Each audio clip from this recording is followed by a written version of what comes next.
Christopher Ross Michaels Martinez was shot and killed at a deli in Isla Vista, California. He was 20 years old.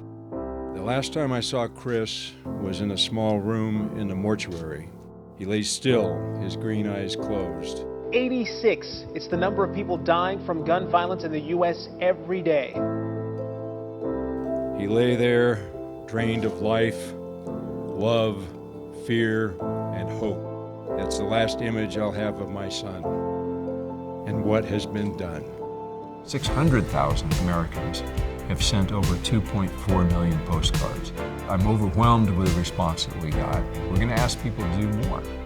We all know what we're up against. Everyone in this country knows. A petition for change. 2 million people have already signed the pledge to end gun violence. Nearly 2.5 million postcards with the hashtag Not One More on it. It's part of a larger campaign to persuade political leaders across the country to take action to end gun violence. Don't wait until your kid or to your brother and sister, to your grandchild is killed. We need to change this.